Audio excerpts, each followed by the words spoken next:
안녕하세요.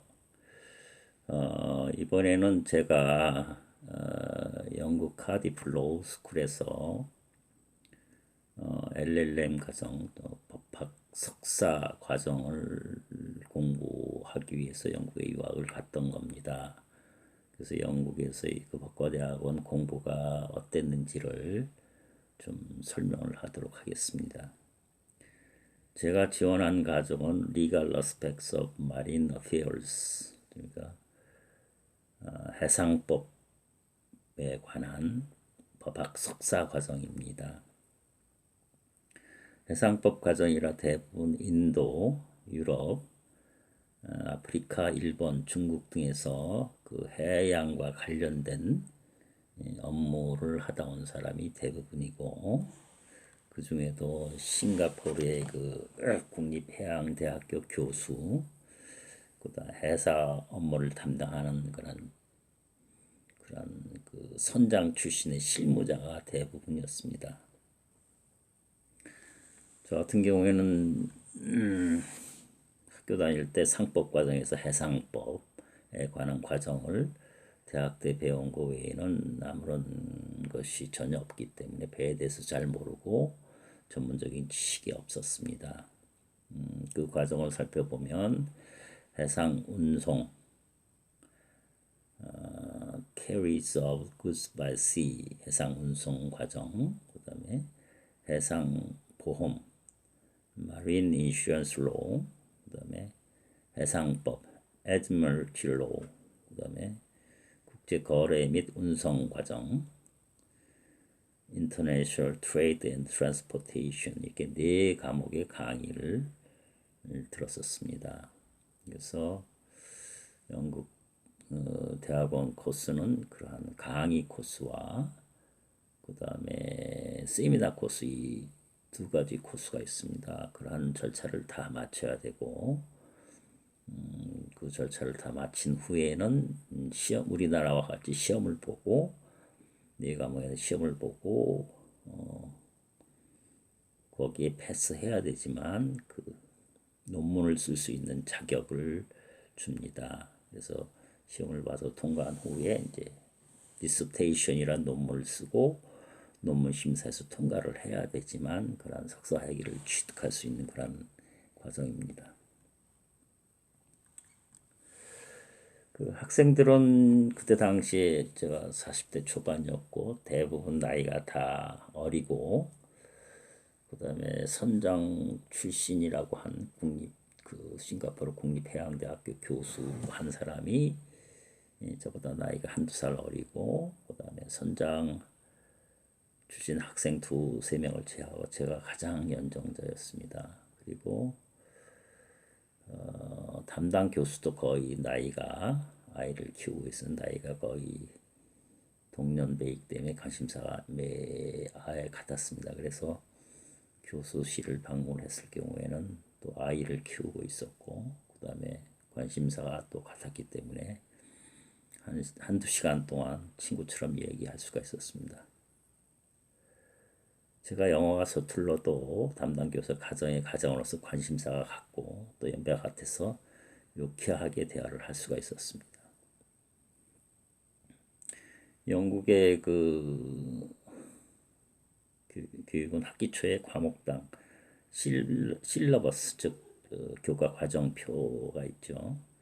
그걸 나눠주고 그 주제와 관련된 그런 판례 목록들이 다 수록되어 있습니다. 그래서 판례를 소개하면서 관련된 이론을 강의하는 방식으로 수업이 진행되었습니다. 수업이 시작될 때 다른 학생들은 교수가 하는 내용을 전부 다 받아 적습니다. 즉석에서 필기를 하고 저는 그 히어링에 집중하느냐 필기할 여력이 없어서 이제 듣기만 했습니다. 그래서 수업이 끝난 이후에는 그 관련된 판례집을 모두 그 도서관에서 찾아가서 복사를 하고 그 내용을 다시 읽어봐야 그 내용을 겨우 이해할 수가 있었습니다. 그런데 그 판례 하나가 분량이 엄청나게 많습니다. 그래서 저는 정독하고 이해하는데 시간이 엄청 많이 걸렸습니다. 그래서 시간이 있을 경우에는 관련 판례를 미리 예습을 하고 읽어가는 경우에는 이해를 할 수가 있었고 교수가 강의하는 내용을 들을 수가 있었습니다. 그러다 보니 수업 진행 과정에 따라서 예습과 복습을 해야 되고 40대 초반의 나이에 엄청나게 힘들었고 거의 도서관에서 살다시피 했습니다. 해상법 관련 판례는 옛날에 영국이 식민지 시대에 일어났었던 일이기 때문에 식민지 국가 예컨대 저기 인도 그런 각 식민지 국가에서 발생한 해상 관련 사건들이 발생했을 때 1심을 그쪽에서 재판을 하고 항소심의 경우에는 전부 다 영국에 와서 영국 법원에서 재판하는 그런 판례들이 많이 있습니다. 그래서 그 판례집을 찾아보면 거의 약 100년 이상 돼서 정말 세상을 지배한 그 영국의 그 역사를 실감할 수가 있었습니다. 로스쿨 학생들은 서로 세미나 과정의 경우 스터디 그룹을 작성해서 맡은 분량을 나누어서 공부하고 서로 발표하고 공부한 것을 공유할 수가 있는데 한국 학생인 경우에는 그것이 거의 불가능하기 때문에 스터디 그룹에 낄 수가 없습니다. 그러니까 혼자서 그 엄청난 분량을 공부하고 노력을 해야지만 그 과정을 겨우 따라갈 수 있었습니다. 그 경우에는 이제 일반 학부의 과정이고 LLM 과정, 석사 과정은 로스쿨과 정보를 비교해 보면 훨씬 수월하지만 세미나를 할 경우에는 그 발표할 능력이 없고 그냥 입을 다물고 다른 학생이 하는 토론을 듣기만 하고 있었습니다. 그런 영화에 대한 장벽이 무척 공부하는데 힘들었습니다. 그렇게 어려운 과정을 쫓아가기 위해서 노력을 하면서 도서관에 남아서 판례를 정독하며 열심히 공부를 했습니다. 그래서 해상법 중간 평가가 다가왔습니다. 그래서 각 과목당 범위가 좁아서 교과서를 중심으로 여러 차례 읽고 판례를 정독하며 공부를 하였습니다. 과연 영어로 답안지를 작성할 수 있을까라는 의구심이 들기도 했는데 저로서는 처음 영어로 답안을 작성하는 그런 기회가 왔었습니다. 사례를 중심으로 한 시험 문제가 나왔고 저는 나름대로 배워와서 사례를 분석해서 답안지를 잘 써나갔습니다. 한국어로 답안을 생각해서 그것을 영어로 영작해서 옮기는 과정이 무척 힘들고 어려웠습니다. 시간에 쫓겨서 정신없이 답안지를 작성하고 시험을 마칠 수가 있었습니다. 나중에 시험 채점 답안지를 채점해서 돌려준 것을 봤더니 57%의 점수가 나왔습니다. 근데 그 담당 교수는 내 분석이 두리뭉실하다. 그러니까 Your analysis is round. 해서 관련된 판례나 관련 법규를 언급했으면 더욱더 높은 점수를 받을 수 있을 것이라는 교수의 의견, 코멘트를 보고 나서 저는 자신감을 얻게 되었습니다.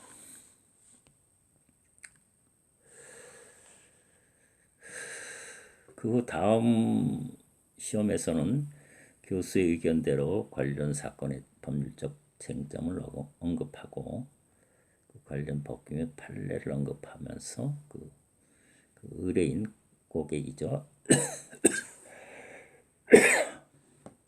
클라이언트에 대한 법적 자문을 작성했습니다. 그래서 그 결과의 답안지를 보니까 교수가 66%의 점수를 주었습니다. 나중에 알고 보니까 싱가포르 국립해양대학교 교수 그 점수와 같은 공동 1등이었습니다.